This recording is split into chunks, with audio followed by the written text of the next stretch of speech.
Com medo de delação de Mauro Cid, bolsonaristas lançam nova ofensiva de fake news. O presidente Lula chegar na região para fazer distribuição desses donativos.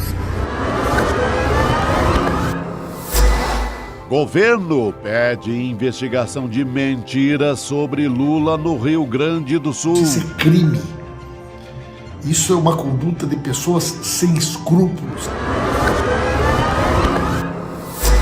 O cerco se fecha. Alexandre de Moraes, do STF, nega acesso de Bolsonaro a depoimentos dados à Polícia Federal.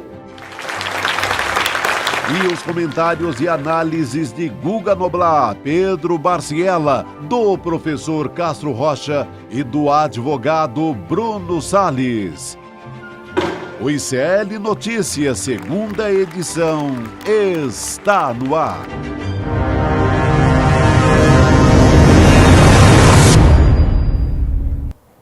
Olá, boa noite, seja muito bem-vindo, seja muito bem-vinda ao ICL Notícias, segunda edição, que já está no ar hoje, 11 de setembro de 2023. Estamos ao vivo agora em todos os canais do Instituto Conhecimento Liberta, Eduardo Moreira. E hoje eu estou aqui na companhia de Chico Sá e Chico Pinheiro. Coragem, né, Chico Pinheiro? Muita coragem, porque hoje é segunda-feira e a gente segue. A gente segue. Semana promete, hein? Boa noite, vamos embora. Começamos fortes na segunda-feira. Também estamos ao vivo no canal Com Brasil, que é uma rede de televisão comunitária e pública disponível em algumas operadoras de TV por assinatura. Boa noite também para você que nos assiste de Rio Pardo, Carmo do Rio Claro, Nova Odessa, Vitória, Porto Alegre, Fortaleza, Vitória da Conquista, Paripueira, Piracicaba e Macapá. E hoje tem aniversário de quem? Da capital da vaquejada, Surubim. Opa! Surubim, lá em Pernambuco. Conheço bem, terra de dois gigantes, Chacrinha e Capiba. Olha Capiba. só. Compositor máximo do frevo. Fantástico.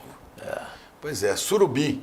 Que também depois virou música gravada por Jackson do Pandeiro. Se ajuntam os bebos no forró de surubim para fazer ruim, para dar alteração. E coisa boa! Viva Surubim, 95 anos, de olho aqui no ICL. Vamos nessa! Isso aí, vamos nessa. Já peço para você que está aqui na nossa audiência, na nossa companhia, começando essa semana, para dar aquele like aqui embaixo no nosso vídeo, então também, ou então não, né? Faz os dois. Também acionar o nosso sininho para você não perder nada da nossa programação, compartilhar com seus amigos nas redes sociais para fortalecer aqui a nossa audiência. E também, claro, você pode construir esse programa junto com a gente, manda o seu vídeo para cá, comentando aqui os assuntos do programa. Hoje a gente vai falar sobre fake news, muito forte fake news na extrema-direita, né? Como sempre, a gente fala sobre isso, não vai ser diferente essa semana. Eu ia dizer que voltou a onda do fake news. Acho que nunca deixou de existir, mas nunca deixou de existir. Deram uma turbinada aí no final de semana. Inclusive, muito cruel, inclusive falando da tragédia no Rio Grande do Sul, né? Com mentiras, com fake news descarada, né? É surreal a gente ter que, além de lidar com a tragédia, ter que lidar com notícias falsas também a respeito disso. Então, se você tem o seu comentário, manda para cá o seu vídeo de até 15 segundos para o número do WhatsApp 11 98899 2893. Chico Pinheiro.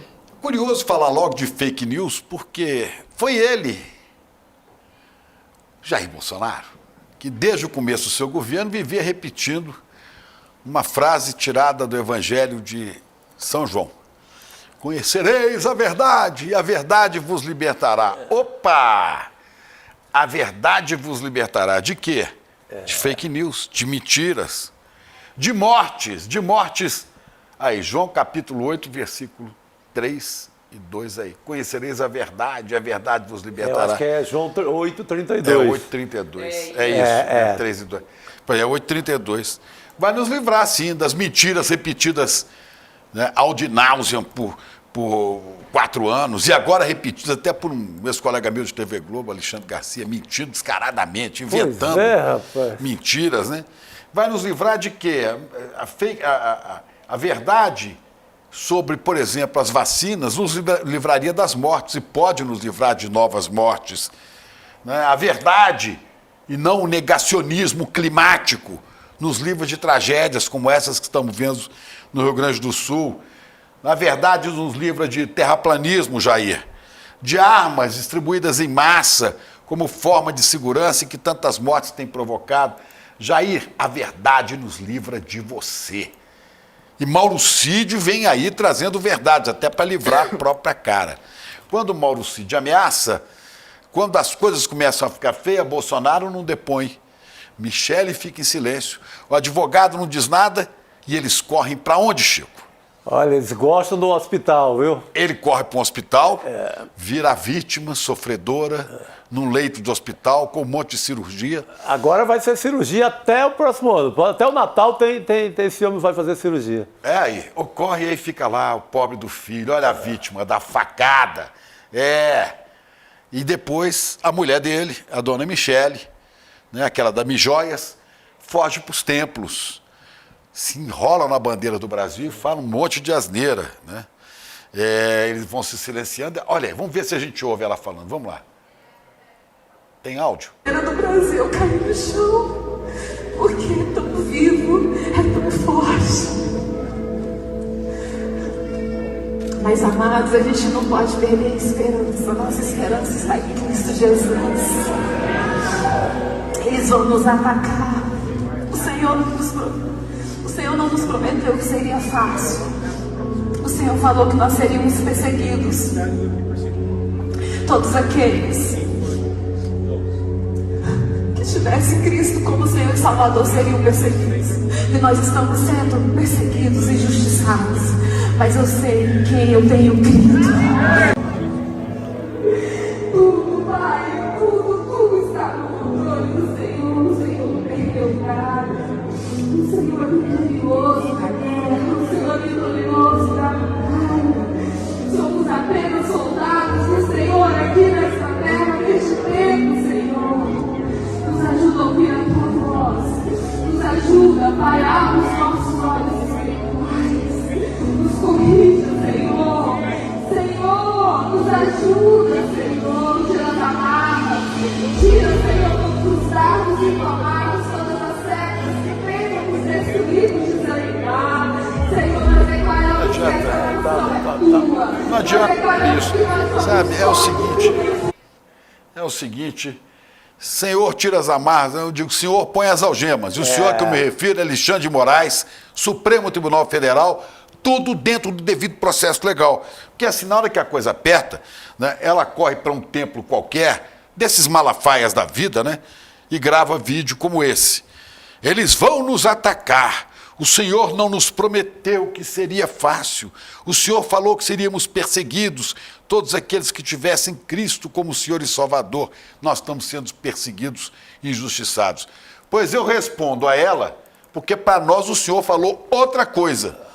Evangelho de nosso Senhor Jesus Cristo, segundo São Lucas. Põe aqui. Virá o dia em que tudo que foi escondido, viu, dona Michele, será revelado. E tudo que é secreto será divulgado. O que vocês disseram no escuro será ouvido às claras. E o que conversaram a portas fechadas nos gabinetes será proclamado nos telhados, ou nos noticiários, no ICL, até no Jornal Nacional, para todo lado. Está aí. O Senhor, para nós, foi isso. Evangelho de nosso Senhor Jesus Cristo, segundo São Lucas, capítulo 12, versículos 2 e 3. Domas com barulho desse, corram para os hospitais, corram para o templo enquanto podem correr, porque depois com algema segurando e atrás de grade não dá para correr para lugar nenhum, viu? Opa! Tic-tac, o tempo está correndo. Vou te contar, é duro, e na hora que a coisa aperta, eles começam a inventar mentira. Espalha fake news para tirar o foco. Tá vendo? O Lula, em vez de socorrer o Rio Grande do Sul, foi viajar para fora, foi comer jabuticaba. Ah, deixem de asneira. O vosso líder, o Minto, né? O Mito, sei lá que porcaria é essa, uma hora dessa estava andando de jet ski, dando risada. Não sou coveiro.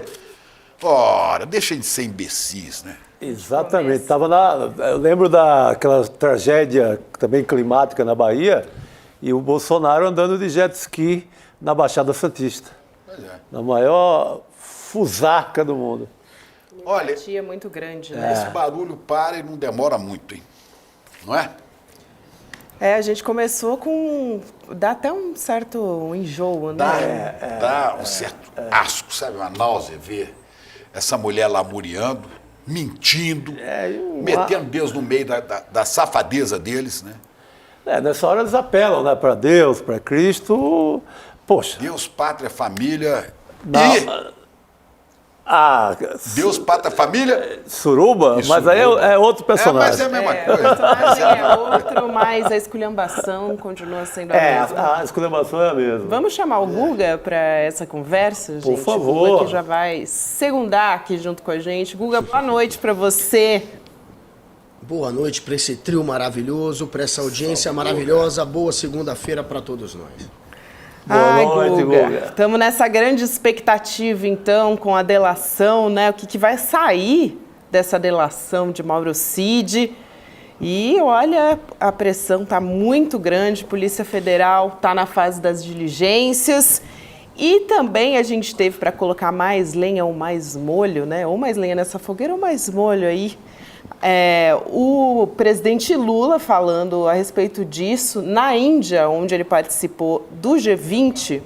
A gente tem um vídeo do presidente Lula falando a respeito disso, mas basicamente ele disse que não pode dar palpite enquanto a nossa produção separa esse vídeo pra gente. Ele diz, eu não posso dar palpite sobre o que eu não conheço, só sabe o delegado e o coronel que prestou o depoimento e o resto é especulação. Lula não quer se adiantar a respeito disso, né? Vamos dar uma olhada no que disse o presidente Lula. Com relação à delação premiada, eu não conheço, querida. Não posso dar palpite sobre o que eu não conheço. Eu não sei o que está lá, sabe? Só sabe o delegado que ouviu e o coronel que prestou depoimento. O resto é especulação. Sabe? Eu acho que ele está altamente comprometido. Cada dia vai aparecer umas coisas e cada dia nós vamos ter certeza de que havia a perspectiva de golpe e que o ex-presidente estava envolvido nela até os dentes. Sabe? É isso que vai ficar claro. O tempo vai se encarregar. A única chance que ele tinha de não participar disso era quando ele estava preocupado em vender as joias. Sabe? Fora disso, ele é o responsável por parte das coisas ruins que aconteceram no nosso país. Eu amo enquanto a gente está vendo a declaração do presidente Lula, a gente vai vendo o react ao vivo do Guga, né? Em cima disso, é muito bom. As caras do Guga aí. Olha só os possíveis temas da delação de Mauro Cid. Tentativa de golpe de Estado, fraude nos cartões de vacina e joias sauditas. Mas acho importante, né, Chico Sá, Chico Pinheiro, Guga, a gente trazer informação importante, que se eu não me engano foi André Sadi que trouxe há algum tempo, de que o caso das joias sauditas, de acordo com a Polícia Federal, o quebra-cabeça já está bastante montado. Então a Polícia Federal tem interesse em explorar outros assuntos, né, outros possíveis crimes com o ex-ajudante de ordem de Bolsonaro, não necessariamente joias sauditas, porque parece que essa história já está bem encaminhada na investigação, né, Chico? Até as conversas, né, os diálogos de todos os personagens das joias já deixam muito patente tudo, né? É muito esclarecido. Quando o Cid fica preocupado, o próprio Cid fala que que as joias não são de uso privado. Assim, fica muito, o roteirinho tá montado ali, né, das joias. Eu creio que a parte mais pesada, que a gente ainda não sabe, que tem todo o cheiro do golpe, tem minuta do golpe, mas eu acho que a parte da tentativa de golpe de Estado, da qual Lula fala agora, é o que eu acho que vai ser amarrada na delação, como a gente não viu ainda. Pois é, Lula fala, ele estava envolvido nela até os dentes, né, Guga? Ele está falando ali da perspectiva de golpe. Pois é.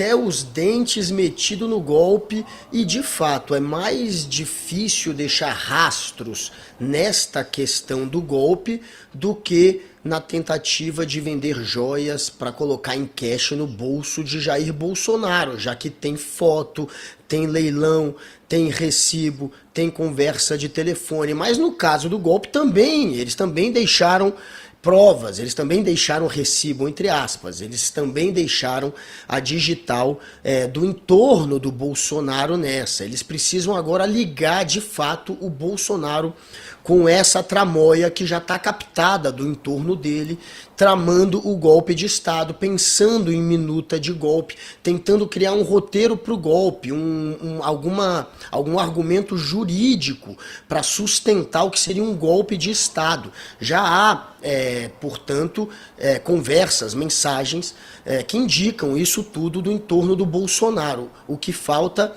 é conectar isso diretamente a Jair Bolsonaro.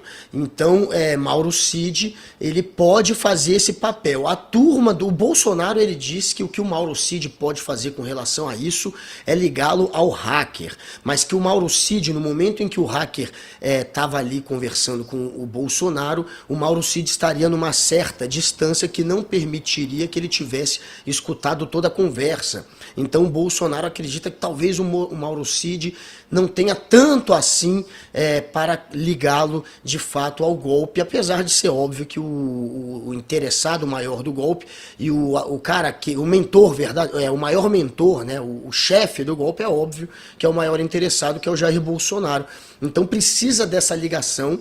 O Bolsonaro ainda está tentando pelo menos passar esse tipo de mensagem via o entorno dele, a de que o máximo que ele pode fazer é conectá-lo ao hacker, mas a gente sabe que ele está metido em todos os rolos de Jair Bolsonaro e o Bolsonaro não queria acreditar que ele ia delatar. O Bolsonaro tentou se iludir, o Bolsonaro estava até o final de semana, até o momento em que Mauro Cid consegue a liberdade dele pelo Xandão, pelo Alexandre de Moraes, só ali cai a ficha de Jair Bolsonaro, de que de fato ele está sendo alvo do Mauro Cid. O Mauro Cid está fazendo uma delação. A ficha só caiu quando liberaram o Mauro Cid. O Bolsonaro está sim no modo sobrevivência, está preocupado com o que pode acontecer, ainda tenta passar essa ideia de que não tem tanto assim para ligarem ele ao golpe, mas a gente vai saber nos próximos dias. Pois é, eu acho também o seguinte, o Mauro Cid não tem muito mais o que depor sobre cartões falsificados, porque isso já está mais do que sabido, né? E já há outras maneiras, a polícia já teve outras maneiras de chegar a isso. Sobre joias, idem. Joias tem celular de Vacef, tem dele. Talvez, Chico, no segundo relógio, uns detalhes, né? Pequenos detalhes. Não, mas ali tá. Aí, hein, Chico Sá? Eu fico imaginando o que pode ter do Mauro Cid, né, que justifique o ministro Alexandre de Moraes ter autorizado a delação premiada. Isso. É coisa mais graúda. De maneira muito rápida, né? Vá para casa e aí você tem o quê? Você tem os atos golpistas.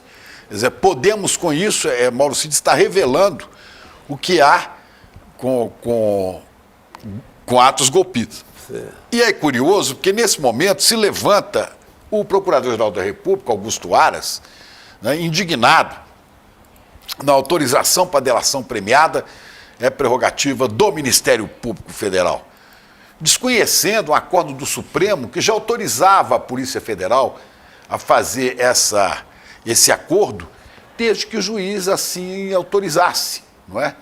E aí vem agora defendendo as prerrogativas da Procuradoria-Geral do Ministério Público Federal, vem o Aras preocupadíssimo.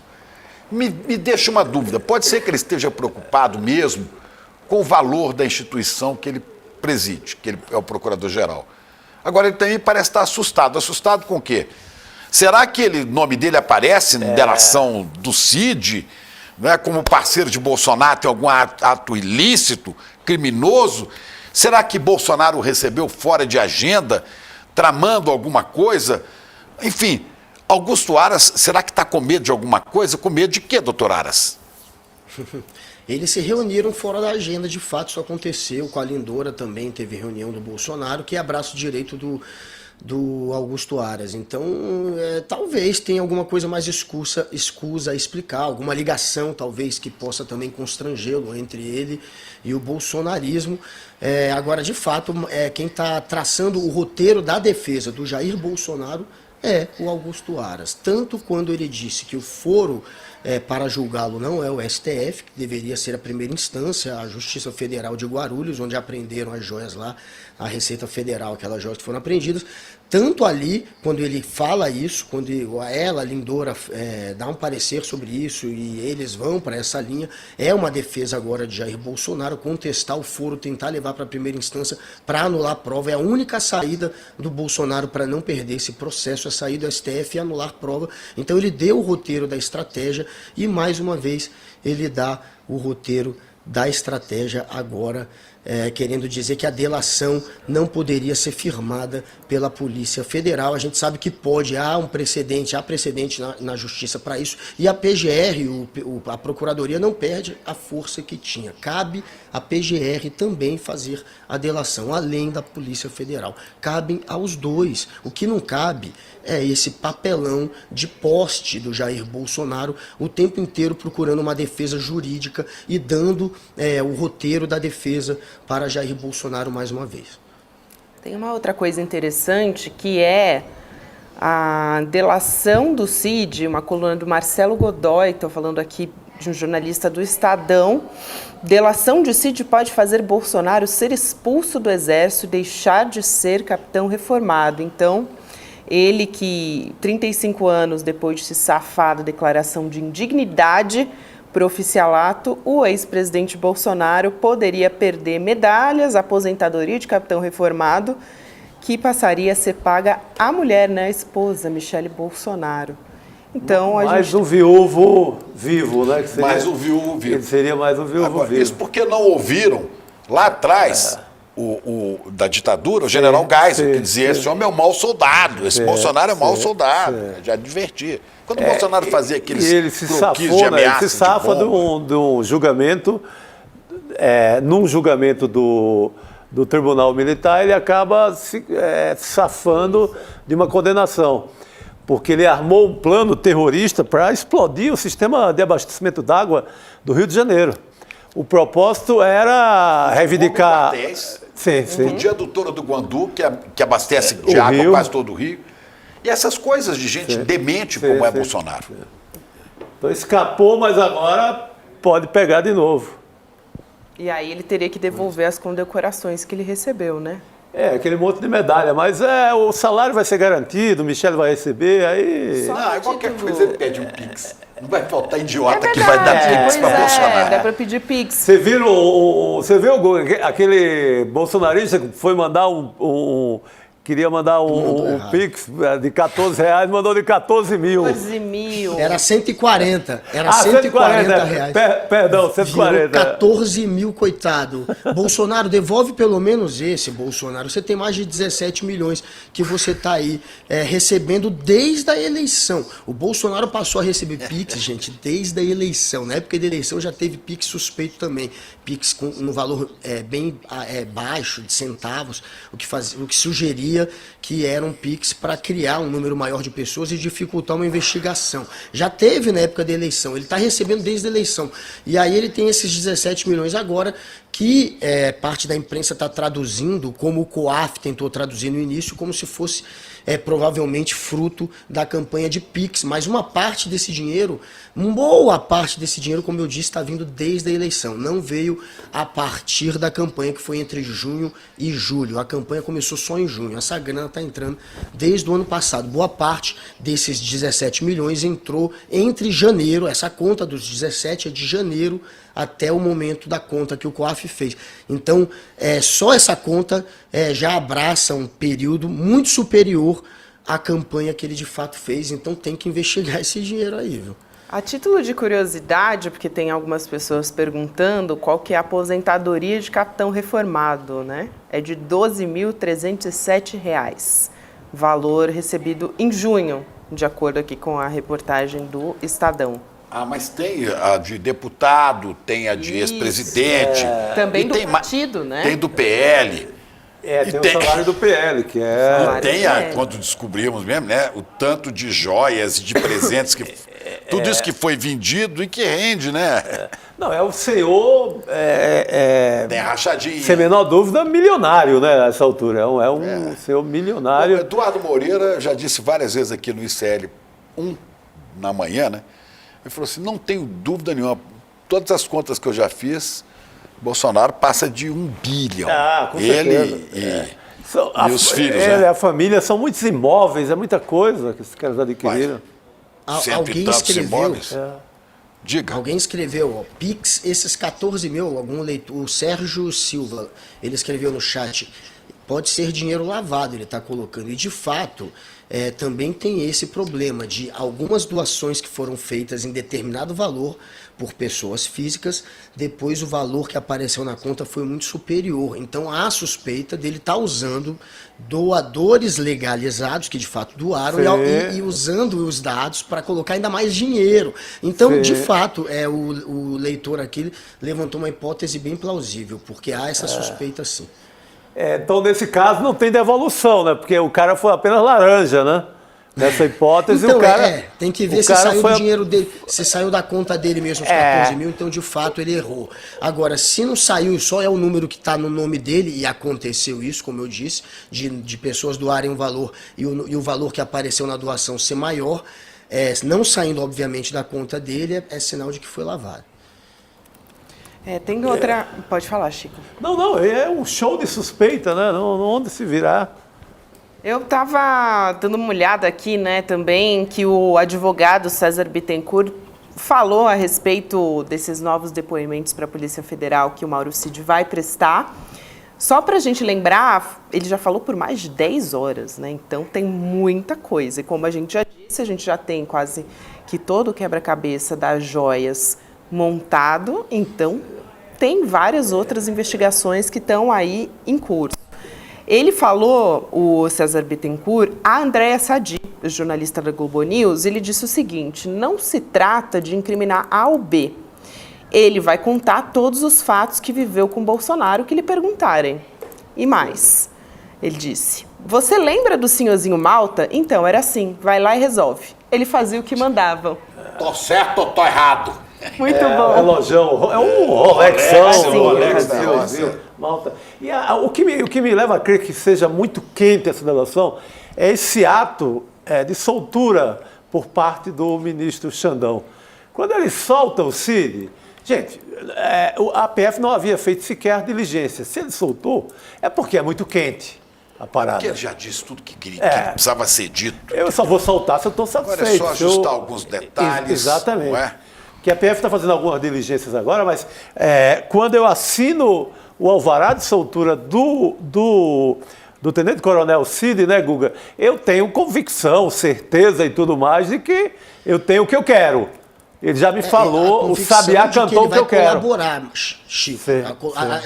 Ele sabe, olha, agora ele saiu daquele Mauro Cid, que era um aliado de Jair Bolsonaro e que poderia atrapalhar a investigação, não só se negar a dar informações, como atrapalhar a investigação, aquele Mauro Cid que estava sendo monitorado, que o tempo inteiro recebia emissários de Jair Bolsonaro, que estavam o tempo inteiro medindo a temperatura ali, e até mesmo escolhendo quem faria a defesa dele. Esse Cid não existe mais. Agora tem um Cid que de fato está fazendo uma linha que é melhor para ele, para a mulher dele, a Gabriela Cid, para o pai dele, o Mauro Lorena Cid, e o Bolsonaro agora é cada um por si. Ele até entendeu isso, né? O Josias é que escreveu isso esses dias no UOL, que Bolsonaro tinha feito um comentário meio que cada um tem o seu CPF, cada um tem, enfim, o teu número, o teu CPF, e ali ele começou a entender que é cada um por si. E o que parece é que parece não, agora a gente já sabe que ele está fazendo uma delação, então ele foi de fato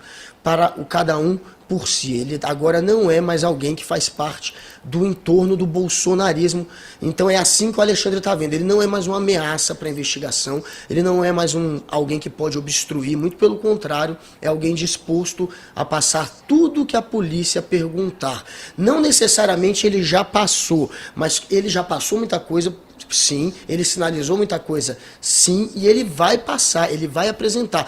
Quando a defesa topa a delação, eles esperam que tenha algum tipo de retribuição para mostrar que, agora a gente está jogando junto. O Alexandre de Moraes retribuiu e mostrou que está jogando junto, e daqui para frente é aguardado ainda mais detalhes que virão de Mauro Cid, e Bolsonaro está em pânico por isso.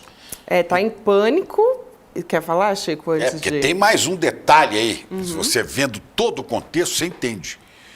Ele fica mais em pânico ainda, porque muitos e muitos oficiais do Exército, inclusive do alto comando, entenderam que a melhor maneira de tirar o Exército brasileiro dessa lambança, e as Forças Armadas em geral, todos aqueles que chafurdaram, né, no contubérnio da devassidão fascista, o melhor jeito de tirar o Exército disso é jogar logo pro buraco os principais responsáveis, que são Jair, Braga Neto, Heleno, todos esses metidos com golpismo. O Exército quer localizar isso e tirar, para ele tocar a vida dele para frente, para ele poder tentar, né, os militares poderem tentar ficar dentro das 4 linhas, como gosta o Bolsonaro, da Constituição, no papel que lhes cabe, que é importante, sem dúvida nenhuma. Não é no artigo 142 da Constituição, não. É na sua missão constitucional. Então o Exército, assim, nos livramos desta praga. Tivesse ouvido Geisel. Queimando esses senhores aqui, vamos embora. Tivesse ouvido Geisel, esse Jair Bolsonaro é o mau soldado, né? Era conhecido no meio militar na época lá como ladrãozinho. Sim. Depois viram a Dravas. E tem um outro detalhe que o ministro do Supremo, o Alexandre de Moraes, negou para a defesa de Bolsonaro e também da ex-primeira-dama, Michele, o acesso ao depoimento do Mauro Cid. Isso é bem importante também, porque Mauro Cid, como a gente disse, já deu mais de 10 horas de depoimento para a Polícia Federal, naquele inquérito justamente Mauro que apura... Cid, 24 horas de depoimento que ele já deu. Somados. E tem Somados, isso. E tem um detalhe, gente, que ele não deu, né, o depoimento do Mauro Cid e concedeu à defesa de Jair Bolsonaro acesso ao depoimento do Osmar Crivellati, do Mauro Lorena Cid e do Frederico Wassef. Portanto, ele deu desses 3 o acesso ao que eles disseram e não passou o do Mauro Cid, o que sugere que tem ali informações que, se o Bolsonaro tiver acesso, ele poderá, de alguma maneira, atrapalhar, obstruir. Então, mais uma indicação de que tem bomba sim, de que já tem indicações de que pelo menos ele apontou para caminhos aí que serão, enfim, que levarão o Bolsonaro provavelmente à condenação. É um depoimento, é uma delação provavelmente bem bombástica e ainda há muito mais por vir. Olha, você falou no risco de Bolsonaro obstruir alguma coisa. Aliás, esse é o risco de ser preso. Sim. Porque ele poderia ser preso por obstruir ou dificultar a investigação, e isso da cadeia, né? Ou então ele será preso depois de condenado e depois de percorrido os caminhos do devido processo legal, né? Sim, que pressupõe defesa, indiciamento, direito à ampla defesa, tudo isso. Agora, se Bolsonaro... É bom ele ficar quietinho na caminha do hospital mesmo. Vai ter uma sobrevida antes da cadeia. Porque se ele tentar obstruir alguma coisa, não tenha dúvida, vai em cana rapidamente. Porque o que daria cadeia imediata seria apagar uma prova, esconder uma prova. Dificultar a investigação. Né? Coagir uma testemunha, chegar e dar uma de milícia ali para cima de alguma testemunha. Isso já é motivo de cana imediata. Só para a gente também não perder a informação a respeito de Bolsonaro, né? Porque a gente não entrou no detalhe ali. Hoje o ex-presidente foi internado aqui em São Paulo para uma cirurgia de correção de hérnia. E aí tem toda uma questão do quanto isso está... Ele vai inventar um monte de cirurgia. Envolvido, né? Muito atrelado à questão da delação de Mauro Cid também. Sempre sai essa foto oficial do hospital ali. Coitado. Porque passa para a população de vítima e vamos embora. O filhinho, olha lá, o bananinha do lado. Né? Agora... E o médico dele é o pai do Weingarten, né? Do Fábio Weingarten, um advogado o Fábio Weingarten, e o pai dele, Eric Weingarten, se eu não me engano é Eric, que é um dos, junto com mais um cirurgião, que vai estar aí fazendo esse trabalho, essa cirurgia com Jair Bolsonaro. Ou seja, ele está sob os cuidados do pai do Fábio Weingarten. Aí é bem estranho. Ô, Guga, porque aí fica mais, a narrativa, como dizem eles, fica mais sob controle, né? É óbvio, né? Muito mais fácil, né? Fica controlar. tudo em casa, não sai daqui. Claro. O Guga, eu fiquei com medo de você falar assim, e o médico dele é o pai do Weingarten. Eu pensei que ele ia falar assim, do Acef. Eu falei, ele tá pedindo. Não, se fosse o pai do Acef. Aí é muita irresponsabilidade. Aí não dava. É o pai desse rapaz aí. Agora, me diga uma coisa, você publicou há poucos instantes aqui no Twitter, você, Guga, né, que tentaram pedir a libertação aquele cara lá da Polícia Rodoviária Federal. Silvionei Vasquez. Que é piloto lá, e não deu, né? Não deu. O ministro negou, né? Xandão. Por quê? Xandão negou, gente. Alexandre de Moraes acha que ele ainda é alguém que pode, fora da prisão, obstruir a justiça, ele pode pressionar, principalmente ele tem um poder ainda muito grande de pressionar outros agentes que ainda estão sendo ouvidos pela investigação. O maior problema de deixá-lo livre é a pressão que ele estava fazendo em pessoas que estão sendo investigadas por terem participado, principalmente de uma reunião que ele fez pouco antes daquela operação onde ele colocou a Polícia Rodoviária Federal para atrapalhar os eleitores do PT, uma reunião que tinham muitos agentes da elite ali da Polícia Rodoviária Federal que participaram desse encontro. Então tem muita gente que ainda precisa ser ouvida. Eu acho que eram 40 pessoas que participaram dessa reunião e ali muitos daqueles que participaram de fato foram pressionados. Foi esse o argumento para prendê-lo e esse é o argumento para mantê-lo preso ainda. Ele ainda tem um grau grande de influência em gente ali de alta patente, digamos assim, né? Alta patente da Polícia Rodoviária Federal. Então, para de alguma maneira neutralizar a influência dele, é melhor mantê-lo preso. Por isso, ele segue atrás das grades. Silvionei Vasquez, aquele que trabalhou para atrapalhar eleitor petista a votar no segundo turno. Que o Crispim Pereira, da nossa audiência, diz assim, quando o circo fecha, o Bozo corre mesmo para o hospital. E eu digo, Michele para os tempos dos Malafaias da vida, né? E o Cassiano diz, que falou que pessoal, eu prevejo que a internação deve ser muito demorada. Ele está sofrendo de medo de prisionite, é uma doença muito difícil, é infecção. E essa não tem como remediar, né? Medo de prisionite não, trava tudo. Trava aí. Essa não tem. Ele foi preso. Naquela história, né, do terrorismo, ele ficou alguns dias preso. Ele não ficou muito tempo preso. E ele tem trauma dos dias que ele não aguenta nem prisão militar, que não chega nem perto do que é uma prisão, né, federal aqui do Brasil. Mas, enfim, ele realmente tem trauma. Ele morre de medo de ser preso ou de ver algum dos filhos atrás das grades. Ele faria qualquer coisa para que isso não acontecesse. Pois é. Guga, vou deixar um beijo com você, uma boa semana, a gente se fala amanhã. Continuar acompanhando essa história, né? Tamo junto. Até galera. mais. Boa noite. Boa noite, Guga.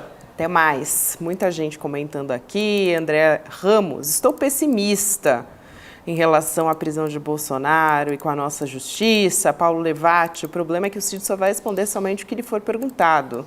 O Cid sabe mais. Gente, vamos continuar acompanhando essa história. Quem vai fazer a pergunta vai buscar exatamente o que ali é o que conta. Exatamente. Vamos conversar com o professor Castro Rocha, João César Castro Rocha, que já está aqui na nossa companhia. Boa noite, professor. Prazer falar com você. China, boa noite. Tá. Tá na China ou no Brasil, professor? Hein? Não, estou na China.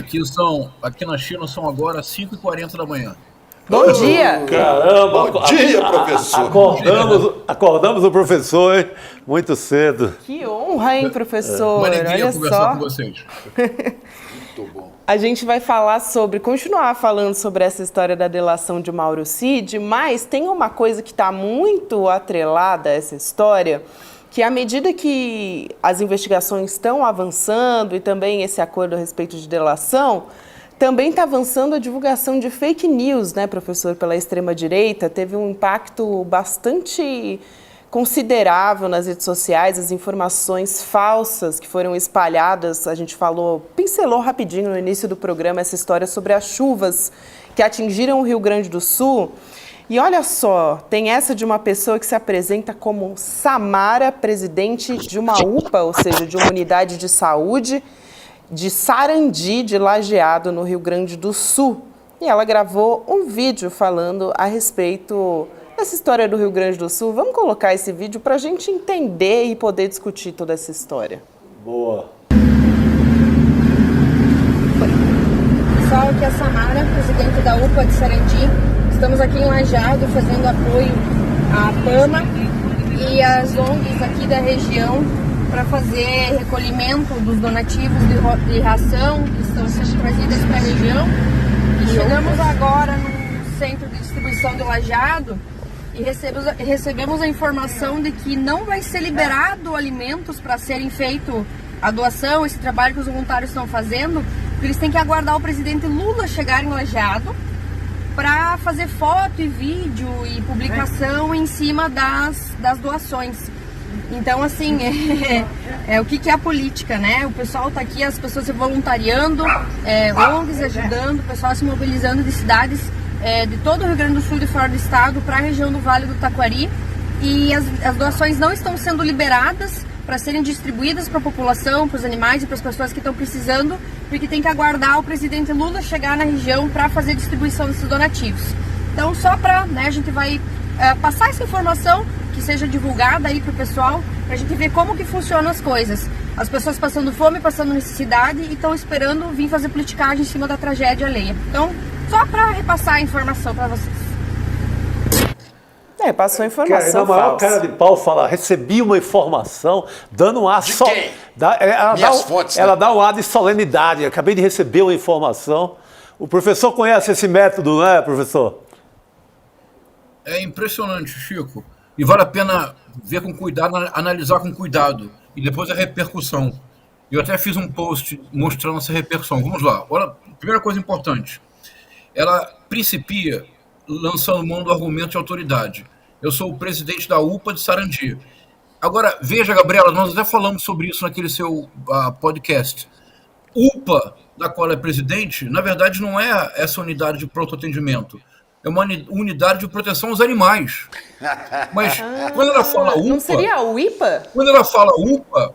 Gabriela, mas quando ela fala eu sou da UPA e ela mostra o crachá, 100% dos brasileiros nós pensamos que era uma unidade de pronto atendimento, que, portanto, ela se referia à alimentação para os desabrigados. Por isso ela fala em ração.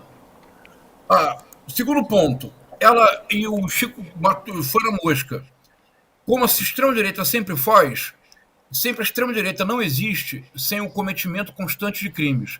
Porque a extrema-direita precisa o tempo todo testar limites para levar a falta de credibilidade das instituições de modo a facilitar um golpe. É disso que se trata. Então ela não diz assim, eu estou afirmando que o presidente Lula proibiu. Eu tive a informação que me disseram, e depois ela pode, como ela já fez, gravar um vídeo dizendo, mas olha, eu apenas transmiti uma informação que recebi. Terceiro ponto, que é mais grave ainda, a repercussão deste vídeo no submundo bolsonarista do WhatsApp é inacreditável. O contágio de encaminhamento desta mensagem é impressionante. Mas aconteceu algo, eu quero chamar atenção para isso, porque eu acho que as pessoas ainda não se deram conta, e é muito importante. O deputado federal Gustavo Gayer difundiu essa fake news, isto é, divulgou a mensagem desta Samara. Agora, vejam o texto do que disse o deputado Gustavo Gayer. Eu vou ler aqui para vocês. Me permitam só um minuto. Porque é muito grave. Está aqui, olha, vejam. Eu vou... muito obrigado, Gabriela. Vocês são craques mesmo. Muito obrigado. Olha, Chico Pinheiro, Chico Sá, Gabriela, vejam a gravidade do que está na tela agora. Lula proíbe que doações para as famílias atingidas do Rio Grande do Sul sejam entregues até que ele possa chegar para tirar fotos. Isso é um absurdo. Absurdo é o senhor continuar sendo deputado e não ter nenhuma comissão, nenhum conselho de ética, né, nenhum Arthur Lira da vida que faça o senhor responder por crimes de fake news que o senhor está cometendo. Isso é uma vergonha. Agora, essa senhora aí, a Samara, né? A Samara já gravou outro vídeo, viu, professor? Ah, sim, pedindo desculpa, dizendo que foi mal interpretada, tirada do contexto, que não é nada disso, que ela ouviu dizer, mas não sabe se é verdade. Tá. Chico, deixa eu só fazer uma observação. Isso escapou a todo mundo. Veja, nós assistimos juntos aqui o vídeo da Samara. Em nenhum momento ela atribuiu ao presidente Lula a responsabilidade direta. Ela disse, me informaram que não estão distribuindo ração, porque o deputado federal Gustavo Gayer, se colocarem de novo na tela, o deputado federal Gustavo Gayer cometeu um crime mais grave que o crime da Samara de Sarandi. O que ele diz? O presidente Lula proíbe. O presidente Lula, não é proíbe, isso. Lula proíbe que doações para as famílias atingidas no Rio Grande do Sul sejam entregues. Então, pessoal, vamos pensar juntos aqui. A Samara não disse que era para famílias. Ela se referiu à ração. A Samara não disse que o presidente Lula diretamente mandou. O deputado federal Gustavo Gayer cometeu um crime gravíssimo. Em primeiro lugar, ele não apenas difundiu a fake news, ele cometeu o crime de calúnia e injúria. Ele está afirmando que o presidente Lula diretamente proibiu. Está escrito, Lula proíbe que. Portanto, o deputado federal Gustavo Gayer não apenas difundiu fake news. É bem importante. O deputado federal Gustavo Gayer cometeu um seríssimo crime de injúria e de calúnia. Este crime está previsto no Código Penal. Eu espero muito que as pessoas percebam que o deputado federal Gustavo Gayer não apenas difundiu fake news, ele cometeu um crime ainda mais grave. É zero e vezeiro nisso esse Gayer. Viu? Ele tem histórias já repetidas desse tipo de fake news. Ele também negou um tempo depois, né? Ele apaga o post dele um pouquinho tempo depois. Ele apagou. Né? Claro. Mas o print Mas aí o estrago já estava feito. Sim. O estrago já correu mundo, né? O professor, esse ataque, além da Samara aí, de Sarandi, esse ataque foi muito aquela velha usina de fake news, né? Acho que acionaram as turbinas de novo e vieram com tudo, né? Você tem todos os níveis. Tem figuras públicas também, como o Alexandre Garcia, né? Agora, Chico, aproveitando que você falou, porque o jornalista Alexandre Garcia, da revista Oeste, soltou essa aqui, olha só. Vamos dar uma olhada no telão. E tem uma ação contra ele. Aí, agora sim. Vamos Não foi só a chuva. No governo petista, Alexandre, no governo petista foram construídas, ao contrário do que recomendavam as medições ambientais, 3 represas pequenas que aparentemente abriram as comportas ao mesmo tempo. Isso causou uma enxurrada parecida com aquelas que acontecem aqui perto de Brasília, na Chapada dos Veadeiros, e que matam pessoas porque a água vem de repente. Isso é uma mentira tão desvairada. Ele está falando aí do Rio das Antas, né, que teria. Das Antas, Alexandre, das Antas, não é? Vai chegando um tempo que você fala assim, mas Antas, coitadas das Antas, né? O Rio das Antas. Acontece o seguinte, olha aqui, eu tenho aqui um desmentido disso da empresa de energia do Rio Grande do Sul. Essas empresas não têm comportas. Não tem comportas, isso é mentira, né? Não há comportas. Quando a água enche, quando a represa enche, a água passa por cima, não tem um comporta para você abrir, não, ela só retém um pouco da água e depois vai soltando. Agora, Alexandre nem apura as coisas, sai falando, olha aí. Inclusive, por conta dessa fala, o advogado-geral da União, o Jorge Messias, determinou a instauração de procedimento contra essa campanha de desinformação, que foi essa verdadeira campanha de desinformação, né? Foi isso. Sim. Promovida pelo Alexandre Garcia. Agora, professor... Olha aqui, só uma coisa. Diga, não. Órgãos diga. de controle e fiscalização do Rio Grande do Sul negaram que as comportas das represas do Rio das Antas tenham sido abertas. As 3 usinas hidrelétricas citadas por Alexandre Garcia no vídeo não possuem comportas que armazenam ou retêm água para geração de energia. Nos períodos de chuva ou de aumento na vazão do rio, a água excedente passa por cima das barragens. É um chamado vertedouro de soleira livre, que não controla fluxo de rios, apenas escoa o excedente de águas. Quer dizer, a Secretaria de Meio Ambiente, de Infraestrutura do Rio Grande do Sul, de um governo, inclusive, à direita, né, um tanto bolsonarista às vezes, né, informa que a secretaria dele, não há evidências de que essas barragens tenham influenciado no agravamento da enxurrada. A Companhia Energética Rio das Antas ressalta que a água excedente passou por cima das barragens e não houve nenhum tipo de liberação mecânica. Quer dizer, falou um monte de asneira para ver se cola. Só que aí um monte de bolsomínio, né, com a burrice que às vezes lhes é peculiar, já reproduz, é o Lula que fez. Quer dizer, na falta de um projeto e na falta de uma justificativa que possa livrar o seu mito da cadeia, eles ficam criando essas coisas para chamar atenção. É isso. Não, e tem uma questão também envolvida nisso, que é o histórico do jornalista Alexandre Garcia, porque, por exemplo, durante a pandemia de Covid também, diversas vezes ele veio, inclusive, em meios de comunicação da imprensa, isso é muito grave, divulgar métodos não comprovados contra a doença, para tratar a doença Covid. Então, isso se espalha de uma tal forma, e você usar um meio de comunicação para fazer isso é muito grave, né, professor? É gravíssimo, Gabriela. Mas eu acho que desta vez está acontecendo algo que eu quero chamar a atenção. Eu acho que na última vez que eu participei aqui do diálogo com vocês, eu chamei a atenção para um fato, sem o qual não se entende o triunfo e a ascensão da extrema-direita. É que o método é o seguinte: o crime é digital, mas a justiça é analógica. E nessa defasagem temporal, a extrema-direita cresce e, sobretudo, consegue produzir esse efeito de contágio.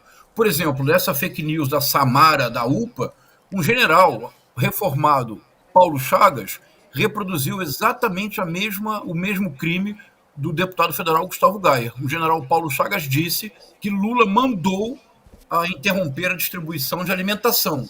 Nem se falou em ração. Mas aconteceu uma coisa nova agora, é muito importante. É que o Jorge Messias, o advogado-geral da União, instaurou de imediato um inquérito contra o Alexandre Garcia, a Samara e todos os que difundiram essa fake news, pessoas importantes como deputado federal. Isso é fundamental, pessoal, porque é preciso reagir à altura do desafio. Se a extrema-direita cresce porque ela opera, sobretudo no meio digital, cometendo crimes, a justiça não pode ser tão lenta quanto ela é quando ela é uma justiça puramente analógica. A reação imediata é fundamental. É preciso processar o Alexandre Garcia, processar essa senhora que difundiu essa fake news, é preciso instaurar um processo de cassação de mandato do deputado federal Gustavo Gayer. Sem uma reação imediata, o crime digital sempre compensa. Então, que nesta ocasião tenha havido uma reação imediata do ministro da Justiça, o Flávio Dino, do ministro da SECOM, o Paulo Pimenta, e da Advocacia Geral da União e da Polícia Federal, é o caminho certo para romper com essa cadeia de desinformação. Se não houver uma resposta imediata, eles não vão parar. Você falou, professor, a respeito do posicionamento, né, do ministro Flávio Dino. Vou só atualizar aqui quem está nos acompanhando. O ministro disse que inventar que o presidente da República mandou reter entrega de ajuda a atingidos por enchente para tirar foto, entre aspas, não é crítica. E aí ele usou crítica em caixa alta e entre aspas. Inventar fatos para atingir a honra de outrem, também não é crítica. Por isso que a Polícia Federal deve apurar os casos. Não é faculdade, é dever jurídico. Ele chama a atenção para isso. E também, como o professor disse, tem o ministro da Secretaria de Comunicação, Paulo Pimenta, falando a respeito das fake news, né? Ele falou isso depois de um meteorologista que foi uma CPI das ONGs, né, no dia 4 de setembro, antes de um ciclone, enfim, uma espécie de negacionista climático que costuma dar palestra para associações do agronegócio. E aí o Paulo Pimenta foi lá e disse que se posicionou a respeito disso, né? Então é bastante importante as autoridades virem a público, enfim.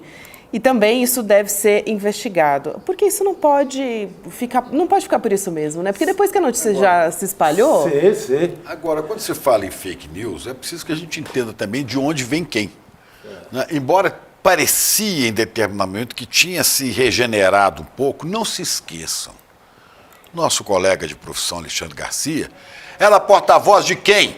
João Batista de Oliveira Figueiredo. Aquele que gostava do cavalo. O último ditador da ditadura. Aquele que apoiou e ajudou mandando forças militares. O golpe militar no Chile. Sim. O golpe que levou à morte não só o presidente Salvador Allende. Aí pro Figueiredo, lá, ele das jovem, patadas, das habituais patadas dele. O mito dele era Figueiredo, hoje é Bolsonaro. Quer dizer, você olhando a história desses caras, você acaba entendendo por que está assim, faz sentido, né? É essa turma da imprensa da extrema-direita, né? Sim.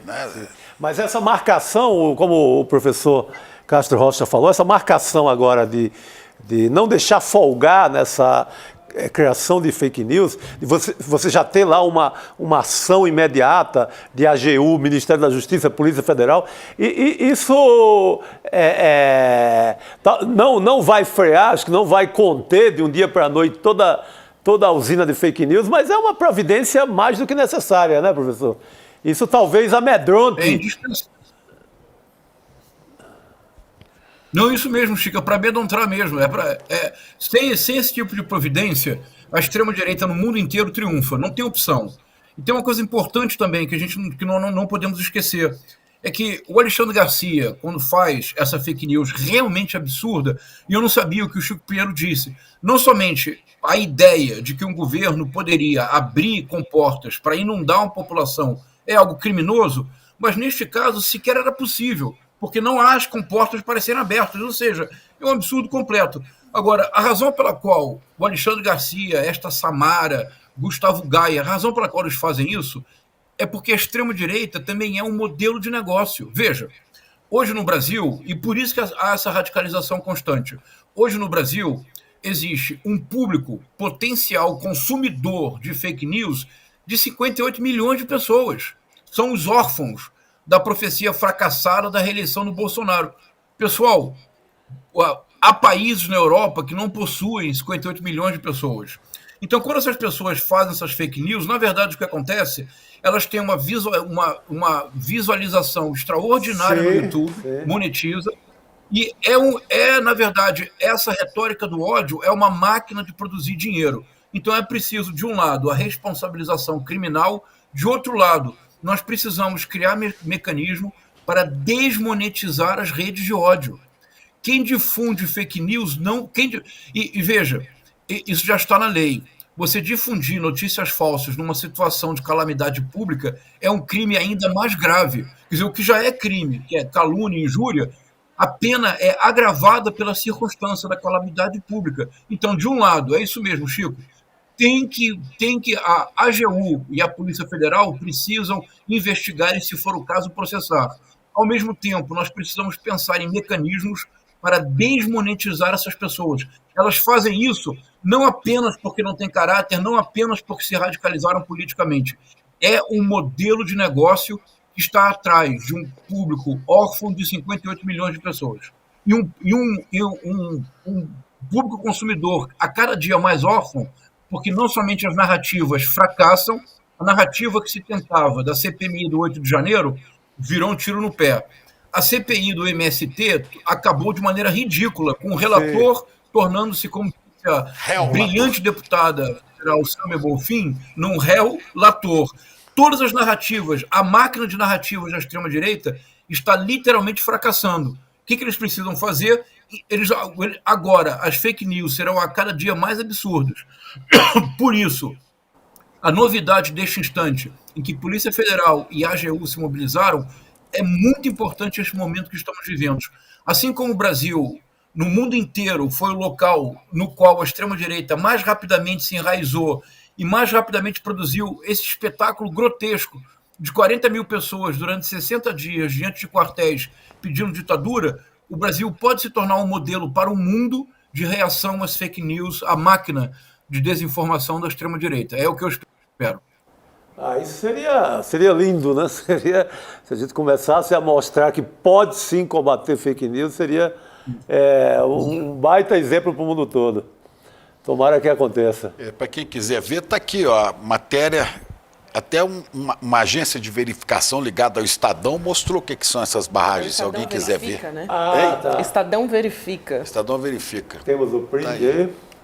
A gente pode ler também aqui para o pessoal, enquanto a produção não coloca o print, mas o Estadão verifica, checou e concluiu que é falso. Órgãos de controle e fiscalização negaram que as comportas das represas no Rio das Antas, no Rio Grande do Sul, tenham sido abertas e causado as inundações em cidades do estado. As 3 usinas hidrelétricas citadas no vídeo não possuem comportas, como disse o Chico, que armazenam ou retêm água para geração de energia. Mas em garrafais aí, ó, não há... Ou seja, olha a barragem. A água passa por cima das barragens. Olha isso aqui. Gabi, olha aqui. Cadê a barragem? Cadê a barragem? Aí. Tá vendo? Não tem comporta, não. Quando enche, a água vem, passa aqui por cima e o rio continua com a mesma quantidade. Isso seria de responsabilidade do governo do Estado. Mas é mais louca ainda a fake news. O que é que o PT teria a ver com uma... Seria muito leite derramado aí. Então... Senhor, o porta-voz, meu Deus do céu. Tem um porta-voz aqui do Bolsonaro, Afonso Alves, está aqui agradecendo a audiência dele. Firme aqui assistindo a gente, Afonso Alves. Beleza na nossa audiência. Bruno Salles. Vamos nos despedir do professor, então? Liberar o professor. Começou cedo o dia na China por nossa causa, professor. Obrigada pela sua gentileza de estar aqui com a gente. Vou tomar café agora. Obrigado, pessoal. Bom café na manhã, professor. Bom dia, meu querido. Bom dia. Até a próxima. Eu vou chamar agora o Bruno Salles Ribeiro, que é advogado, para continuar falando de todos esses assuntos junto com a gente.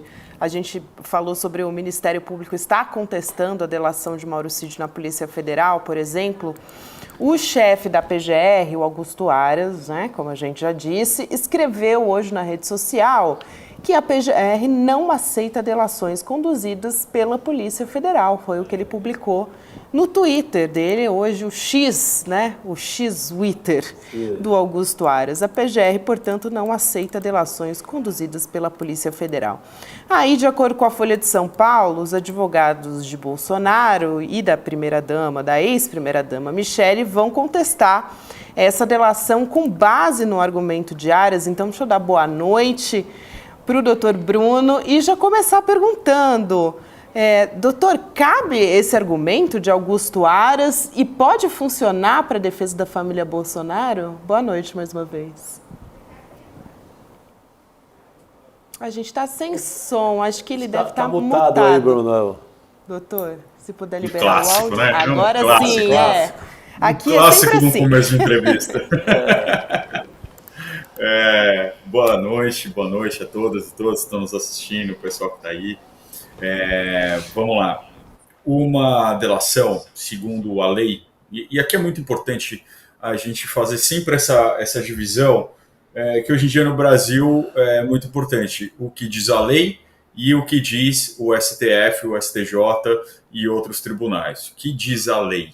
A lei diz que os legitimados para celebrar um acordo de colaboração premiada são o Ministério Público e a Polícia. Tá? Isso está lá na 12850, a lei das organizações criminosas. Porém, o Ministério Público contesta isso desde o começo da própria lei, desde que ela entrou em vigor. Por quê? A gente tem uma divisão básica no nosso sistema de justiça, que é polícia investiga, Ministério Público, com base nas provas da investigação, propõe a ação penal ou deixa de propor, analisa ali e propõe um arquivamento. Isso também pode ser o fim de uma investigação. Ocorre que, lá atrás, quando começa essa primeira coisa de pauta anticorrupção, né, dessa primeira agenda positiva, ainda nas jornadas de 2013, o Ministério Público pleiteia para si a possibilidade também de investigar. Né, e isso leva, inclusive, até uma PEC, que foi chamada, a primeira PEC chamada de PEC da impunidade, que restringiria o poder de investigação do Ministério Público. O Ministério Público fez a sua primeira grande jogada de marketing, chamando isso de PEC da impunidade em 2013, e conseguiu barrar. E foi por causa desse poder de investigar do Ministério Público que se criou e se estendeu por todo o Brasil a Operação Lava Jato e tantas outras operações parecidas, semelhantes, se não desmembradas com o mesmo modus operandi. Então, por que a gente está fazendo esse histórico? Porque quando chega a lei de organizações criminosas, o Ministério Público diz, olha, como eu sou destinatário da prova, só eu posso fazer uma análise se eu devo oferecer um acordo de colaboração ou não para alguém. Tá? O que não parece fazer muito sentido, porque também a polícia é quem vai investigar. Bom, o Ministério Público entra com uma ação no STF, né, com uma ADI, uma ação direta de inconstitucionalidade, número 5508, colei aqui do meu próprio tweet, na qual ele diz, olha, não, só o Ministério Público pode celebrar um acordo de colaboração. E lá, em 2018, o STF decide, com o voto do então ministro Marco Aurélio, que as polícias também podem celebrar acordo de colaboração, embora o Ministério Público tenha que opinar depois sobre o conteúdo dessas provas. Ele vai opinar sobre a legitimidade do acordo, sobre as formalidades e sobre o conteúdo disso. Então, me parece que esse argumento do Aras já está superado aqui em pelo menos 5 anos, porque o STF já decidiu. Agora, o que o Ministério Público pode estar fazendo é uma resistência a uma decisão já dada pelo STF, dizendo, olha, não vou aceitar esse tipo de acordo, porque não fomos nós que celebramos. Né? Mas o acordo está aí, está válido, me parece, pelo que a gente ouve, foi homologado pelo ministro Alexandre de Moraes, inclusive acabou soltando Mauro Cid nessa homologação. Então, ainda que esperneie, as investigações com base nesse acordo vão continuar, na minha opinião.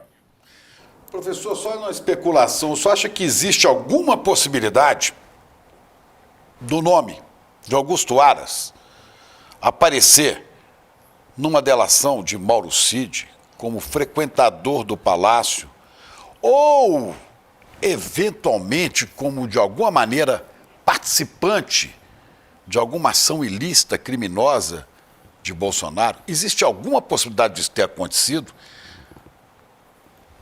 Olha, no campo da possibilidade, tudo é possível, né? Se isso existe ou não, é muito difícil dizer. A gente vai ter que ver as provas de corroboração. Eu digo que, e aqui o professor César Roberto Bittencourt, que é o advogado do Mauro Cid, disse com bastante propriedade. O que o Mauro Cid deve falar é sobre os fatos. Ele não deve acusar ninguém. Ele conta o que ele sabe e cabe ao Ministério Público acusar. Né? E aqui a gente pode chegar numa situação de um conflito de interesses. Por exemplo, saiu na imprensa de que o Augusto Aras e a subprocuradora-geral da República, Lindora, eles tinham agendas, digamos, foi chamado na imprensa de agendas secretas com o Bolsonaro. Né? Agendas que não estavam na agenda oficial do Palácio do Planalto.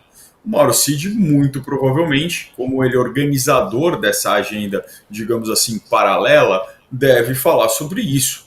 E aí, quem deveria dizer se aí existe um crime, ou um indício de um crime, ou um indício de alguma prática não republicana, seria a própria PGR. Né? Então, a gente tem um conflito de interesses aí muito grande, o que recomendaria o próprio afastamento do Augusto Aras e da subprocuradora Lindora dessas investigações envolvendo Bolsonaro. Né? Porque eles teriam que, ao fim e ao cabo, opinar sobre as suas próprias condutas, opinar sobre si mesmo, que fica uma situação um pouco difícil.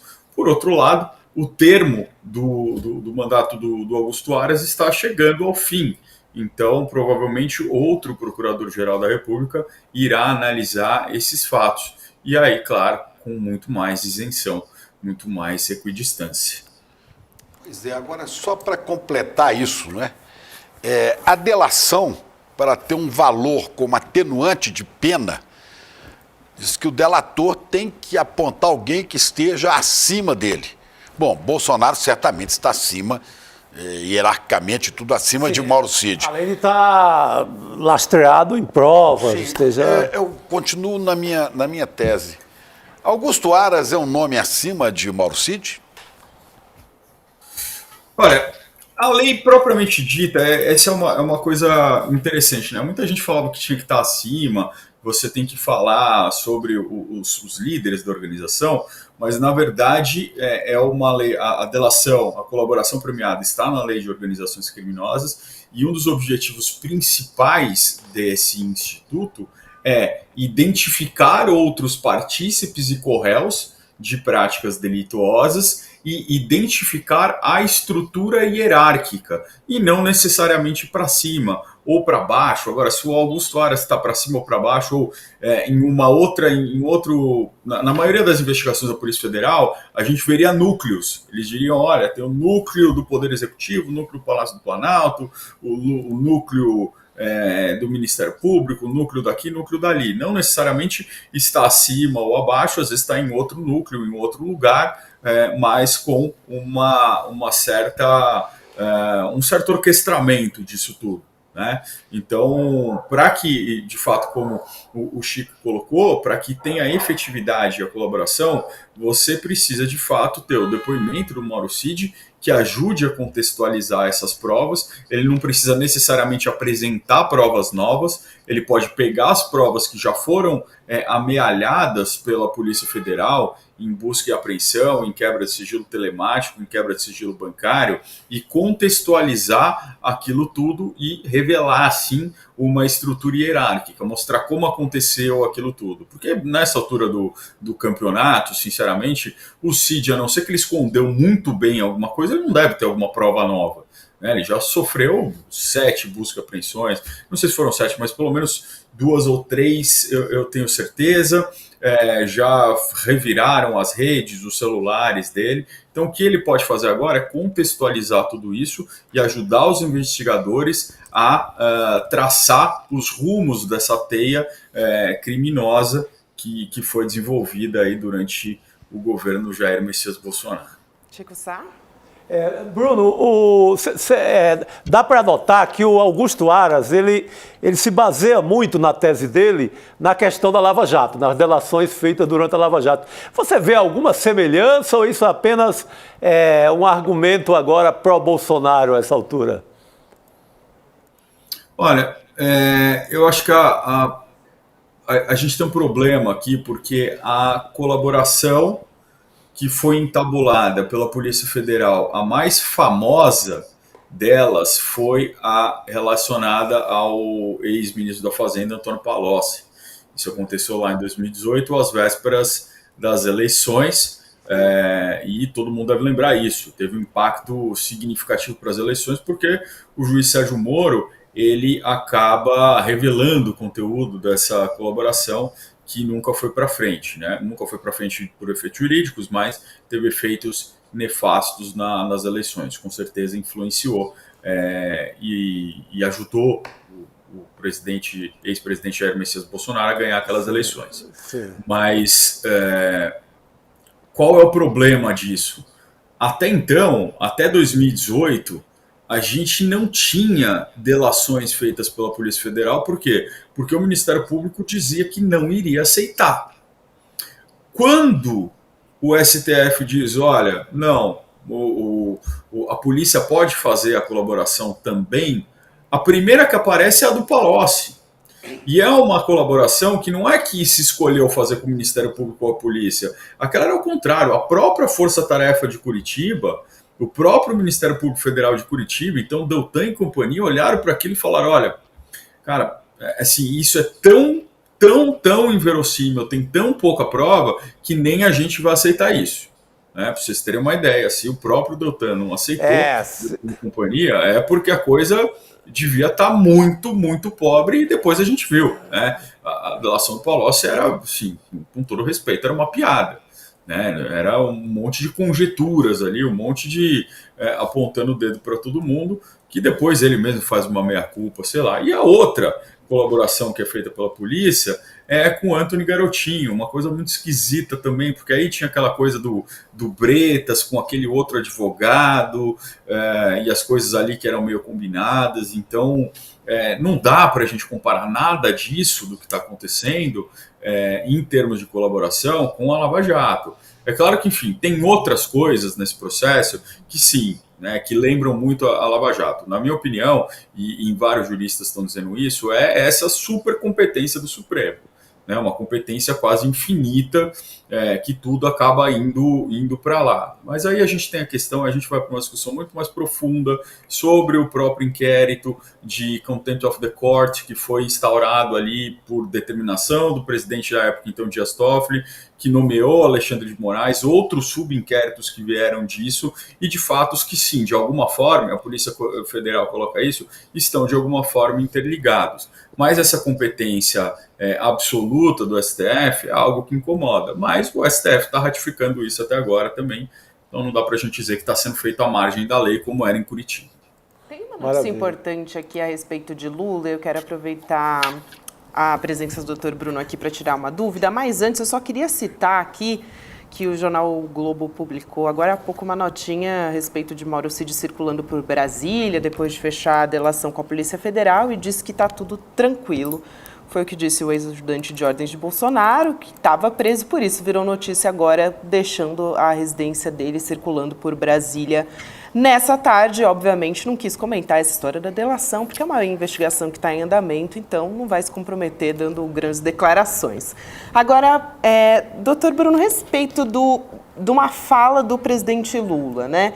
Ele recuou depois de dizer, no último sábado, que o líder russo Vladimir Putin não seria preso no Brasil se ele viesse participar da reunião do grupo do G20 no Rio de Janeiro, que vai acontecer no próximo ano.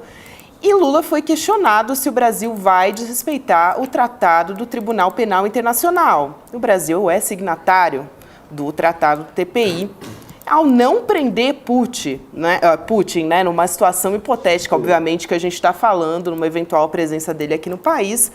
Agora, Lula diz que quem decide isso é a Justiça. Primeiro, quero perguntar a respeito do Tribunal Penal Internacional, porque é uma outra legislação, né? A gente está falando a respeito da justiça brasileira, no caso da declaração de Lula, e uma coisa sobrepõe a outra, né, professor? Doutor, aliás. Dá para a gente entender melhor essa declaração e o quanto também eu acho que é bastante importante Lula dar uma declaração dessas, né? Tem um valor muito importante. Vamos lá. Primeira coisa, a gente precisa entender que a gente tem o direito e a gente tem o poder puro, tá? E aí eu faço até uma brincadeira. Se você, por acaso, encontra um campeão do MMA na rua cometendo um crime, você pode dar voz de flagrante delito nele. Só que aí você tem que pegar ele e levar ele para a delegacia para ele ser preso. Digamos, você não está armado, né? Vocês dois estão no máximo dos seus potenciais físicos. Eu te pergunto, como é que você vai fazer isso? Você pode dar a voz de prisão em flagrante para ele naquele momento. Então, o direito te franqueia fazer isso. Nossa legislação diz que qualquer um pode prender outra pessoa que estiver em flagrante delito. Mas como é que você faz isso? A gente parece uma besteira, mas a gente se vê de frente dessa situação o tempo inteiro, né? No Poder Judiciário, às vezes a gente vê um desembargador, um juiz cometendo uma ilegalidade, você poderia dar voz de prisão para ele, mas aí você faz o quê? Você vai lá e leva o juiz com a sua força até a autoridade, é muito difícil, né? Então, nesse caso, o que a gente vê é uma situação mais ou menos assim. Será que o Brasil conseguiria prender o Putin, ainda que ele viesse aqui né, do ponto de vista geopolítico? Acho que essa é a primeira pergunta, que é uma pergunta que está além do jurídico, ou é uma pergunta que está na política internacional, lembrando que a gente já teve alguns casos anteriores em que pessoas, líderes de governo, que tinham mandados de prisão expedido pelo Tribunal Penal Internacional, visitaram alguns países e não receberam avós de prisão e não foram presos por esses países, ainda que esses países fossem signatários do TPI. O fato é que, juridicamente, pela letra fria, e tem um artigo importante da professora Silvia Steiner hoje, qualquer país que é signatário do TPI deve dar efetividade às decisões do TPI. E se puder dar efetividade às decisões desse TPI, sim, deveria cumprir esse mandato. O que a gente está vendo, e aqui eu acho bem bacana uma coisa, porque quando o Lula fala essas coisas que... ele pode falar de uma maneira desastrada, mas ele fomenta um debate muito importante, quando ele diz das decisões secretas no STF, que não era exatamente isso que ele queria dizer. Ele queria dizer que o método como estão sendo dadas as decisões são um pouco... são bastante problemáticos, na verdade. A gente viu uma intensa discussão nos últimos dias sobre isso, como poderia ser mais eficaz, né, com maiorias e minorias, em vez de 11 pessoas lendo votos extensos e de uma maneira monocórdica a tarde inteira, às vezes por meses a fio. Agora, em relação ao TPI, ele novamente fala uma coisa de uma maneira ali um pouco descoordenada, uma live, sem muita reflexão, ele não estava dando aula, mas que serve para a gente fazer um grande debate. Então, tudo bem, é um Tribunal Penal Internacional, mas espera aí, a própria Rússia não se submete à jurisdição desse tribunal. E os Estados Unidos também não. Então, duas das grandes maiores potências do mundo não se submetem à jurisdição desse tribunal. Dos países que se submetem, a gente vê que a atuação desse tribunal está sempre e cada vez mais ligadas ao sul global, nunca ao norte, nunca aos países europeus. Como se os países europeus não tivessem qualquer tipo de desvio, qualquer tipo de atuação que pudesse levar a uma investigação. Então, o que a gente vê, um problema fundamental do TPI, e quem trouxe isso foi, para mim, o maior penalista do mundo e do Brasil, é brasileira, carioca, o professor Juarez Tavares, ele que traz essa reflexão hoje para a gente. Ele fala, bom, Sim. a gente tem um tribunal que ele tem o problema do direito penal, seletividade. Ele vai atrás de quem ele quer, sempre. Doutor Bruno Salles Ribeiro, muito obrigada. Seja sempre bem-vindo aqui no ICL Notícias, segunda edição. Um abraço. Obrigado pelo convite. A gente se vê na próxima. Obrigado, doutor. Vamos chamar Boa o Pedro noite. Barciela, que a gente está com o tempo correndo aqui para falar rapidinho a respeito das fake news sobre as chuvas no Sul, que a gente comentou aqui ao longo do programa. Foi espalhada por aquela mulher que se identificou como Samara, né, de que não estavam distribuindo ajuda porque esperavam o presidente Lula chegar para tirar fotos, e também que teria ocorrido o rompimento de represas. Foi uma fake news espalhada pelo Alexandre Garcia. Também corda isso, é aquela revista Velho Oeste. A Velho Oeste, essa revista Velho aí. Oeste, ele nasceu. Por aí. Revista Velho Oeste, site Velho Oeste, estão divulgando isso. Barciela. E a jovem Pim Pam Pum. Boa noite, bom, Barciela. Tudo bom? Boa noite para você, boa noite, Chico Sá, boa noite, Chico Pinheiro. Prazer falar com vocês mais uma vez. O interessante, Gabi, desse ponto é observar como isso, muito provavelmente, todos os indícios apontam para uma ação orquestrada ligada à oposição, a oposição aqui compreendida nas redes sociais, principalmente como o bolsonarismo. Eu trouxe a comparação de menções no Twitter das últimas 48 horas entre o sábado e o domingo, de menções ao termo Rio Grande do Sul, ou RS, né, a sigla, para a gente ter um parâmetro de comparação.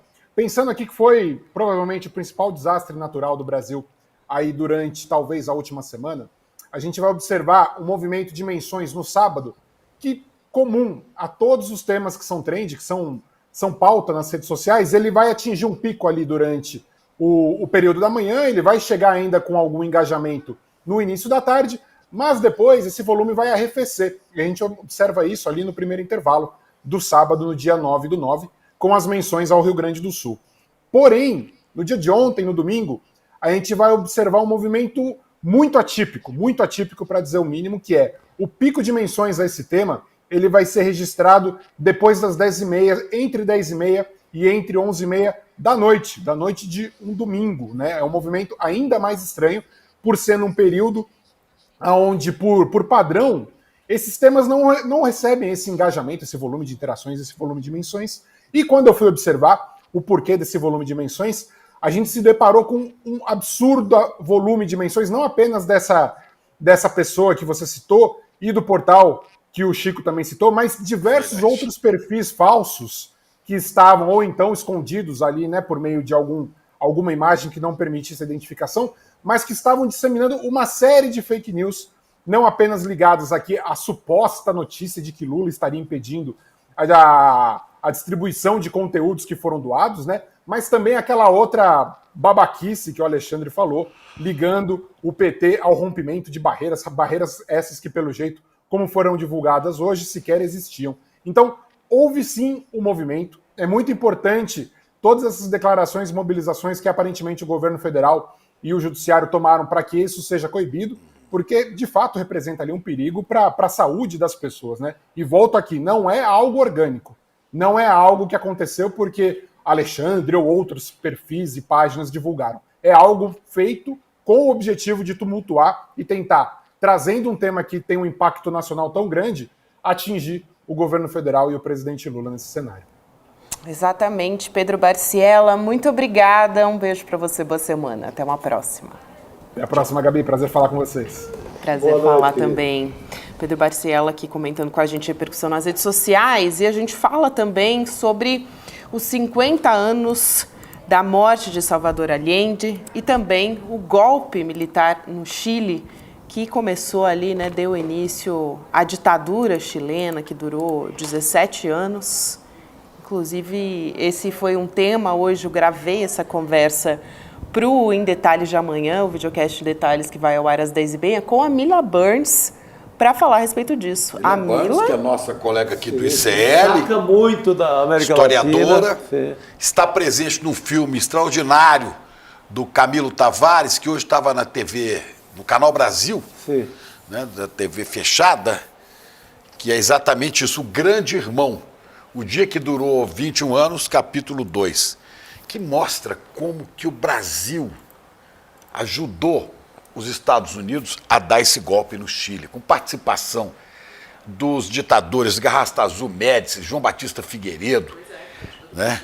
Essa turma toda metida neste absurdo que foi o golpe dos Estados Unidos sobre o Chile. Chico, nesse encerramento a respeito do golpe que deu início aí. Mila Burns fala nesse documentário também. Exatamente.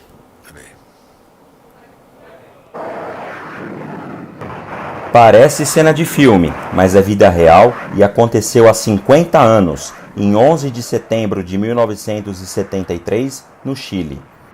Tropas comandadas pelo general Augusto Pinochet bombardearam o Palácio La Moneda, sede do governo chileno, onde estava o presidente legitimamente eleito, o socialista Salvador Allende.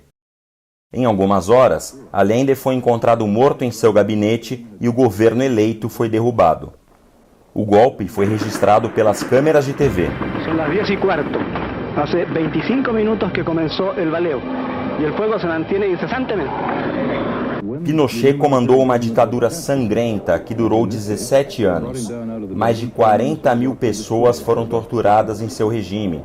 Cerca de 3.200 morreram ou desapareceram, incluindo crianças.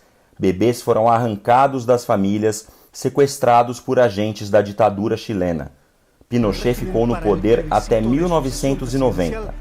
Em 98, foi preso em Londres aos 82 anos e ficou pouco menos de 2 anos em prisão domiciliar no Reino Unido. De volta ao Chile, chegou a cumprir alguns períodos de prisão domiciliar até sua morte, em 10 de dezembro de 2006, aos 91 anos, mas nunca pagou de fato pelos seus crimes. 50 anos depois, as palavras do último discurso de Allende, transmitido por rádio durante o bombardeio dos militares, continuam atuais. Trabajadores de mi patria, tengo fe. En Chile su destino. superará otros hombres este momento gris y amargo donde la traición pretende imponer. Sigan ustedes sabiendo que mucho más temprano que tarde, de nuevo, abrirán las grandes alamedas por donde pase el hombre libre para construir una sociedad mejor. ¡Viva Chile! ¡Viva el pueblo! ¡Vivan los trabajadores! Estas son mis últimas palabras y tengo la certeza de que mi sacrificio no será en vano. Tengo la certeza de que por lo menos será una lección moral que castigará la felonía, la cobardía y la traición.